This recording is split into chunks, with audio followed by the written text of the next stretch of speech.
Halo, Assalamualaikum warahmatullahi wabarakatuh. Perkenalkan, nama saya Imtihanul Aliyah dari kelompok 4 SMP Darul Fikri Ngoro, CGP Angkatan 10 Kabupaten Jombang. Di sini saya akan melakukan kegiatan di ruang kolaborasi modul 2.3 pada sesi praktik mengenai praktik alur percakapan coaching Tirta dan refleksi terhadap praktik percakapan coaching. Anggota kelompok 4 terdiri dari saya, yaitu Imtihanul Aliyah sebagai coach, dan Bapak Joko Susilo sebagai coachi. Fasilitatornya Ibu Sri Ayu, dan pengajar praktiknya Ibu Ruruh Dwi Jayanti. Nah, apa itu coaching? Coaching adalah proses menggali potensi mitra melalui pemberian stimulasi, eksplorasi pemikiran, dan proses kreatif dalam memaksimalkan kinerjanya. Prinsip coaching ada 3. Yang pertama, kemitraan. Yang kedua, proses kreatif. Dan yang ketiga, memaksimalkan potensi. Coaching dengan alur Tirta. Alur Tirta merupakan metode coaching dengan akronim dari tujuan, identifikasi, rencana aksi, dan tanggung jawab yang dikembangkan dengan semangat merdeka belajar, dengan tujuan membuat rekan mengambil keputusan secara mandiri dan bijaksana. Ringkasan permasalahan yang kami ambil yaitu Pak Joko mengalami permasalahan pada proses pembelajaran tentang nilai agama dan moral, tepatnya pada saat kegiatan rutinitas di luar kelas. Ketika Pak Joko bertanya pada murid-muridnya mengenai rutinitas sholat, ada murid yang lupa untuk sholat dan yang sangat memprihatinkan, ada salah seorang murid mengatakan kalau dia dilarang oleh orang tuanya untuk sholat. Dari permasalahan tersebut, saya pun melakukan coaching dengan alur Tirta. Nah, berikut video praktik coaching dengan alur Tirta kelompok 4. Selamat menyaksikan.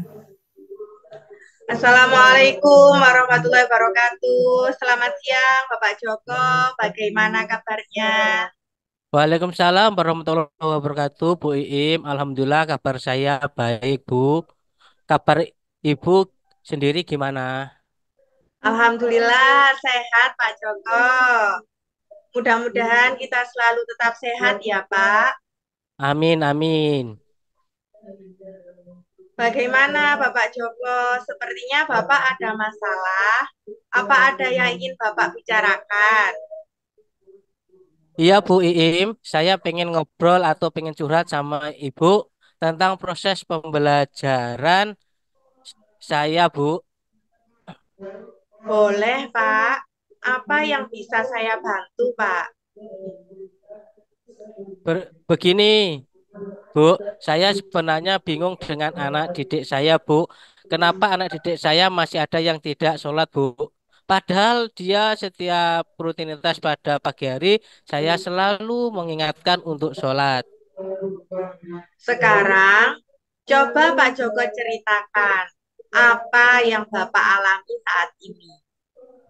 Begini, Bu, saya memiliki masalah dalam proses pembelajaran saya tentang nilai agama dan moral.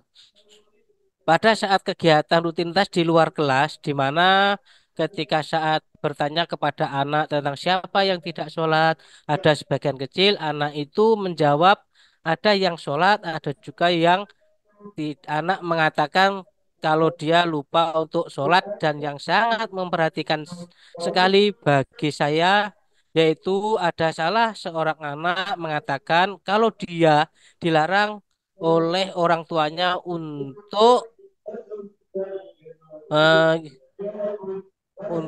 sholat ketika saat itu saya merasa sedih dan prihatin dengan keadaan ini. Kenapa ya kita seorang muslim masih ada yang tidak mau untuk melaksanakan sholat. Jadi saya pengen mendapatkan solusi dari permasalahan ini. Bagaimana ya Bu? Jadi dari sini saya bisa menangkap permasalahan yang Pak Joko hadapi, yaitu ada anak yang lupa untuk sholat dan ada juga orang tua yang melarang anaknya untuk sholat. Jadi ini menjadi permasalahan di dalam proses pembelajaran Bapak tentang nilai agama dan moral. Begitu kan, Pak? Iya, Bu, karena menurut saya sholat ini sangat penting bagi anak sejak dini. Dari permasalahan yang Bapak hadapi ini, apa rencana yang akan Pak Joko lakukan? Saya akan melakukan perbaikan dalam proses pembelajaran saya agar pembelajaran saya menjadi lebih baik lagi ke depannya. Benar sekali, Pak. Jadi, menurut Pak Joko, untuk mencapai nilai agama dan moral anak dengan baik agar anak tersebut mau untuk sholat dan orang tuanya mendukung program pembelajaran kita ini sebagai serta orang tua juga tidak meninggalkan sholat. Seperti apa menurut Pak Joko? Jadi kalau menurut saya untuk mencapai nilai agama dan moral anak itu lebih baik mungkin kita mulai dengan kita mengajarkan anak ini belajar berwudu, gerakan sholat dan bacaan sholat di sekolah juga memprogramkan kegiatan sholat duha 1 kali seminggu yang dilaksanakan setiap Jumat untuk anak-anak, sedangkan untuk orang tuanya yang melarang anaknya sholat itu mungkin kita mengadakan parenting kelas orang tua dengan mengundang orang yang ahli dalam agama. Mungkin begitu ya, Bu.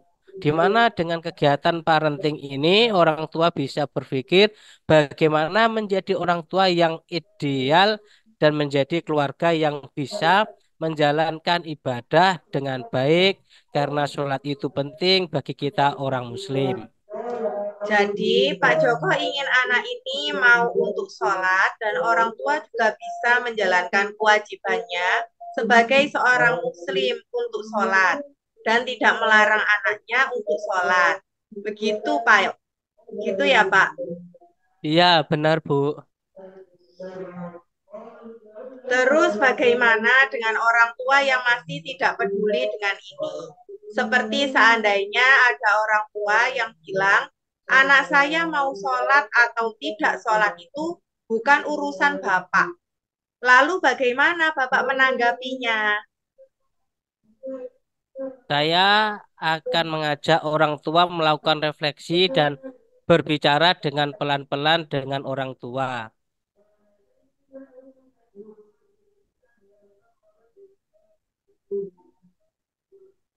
Baik Pak Joko, jadi apa yang Bapak dapat dari diskusi kita hari ini?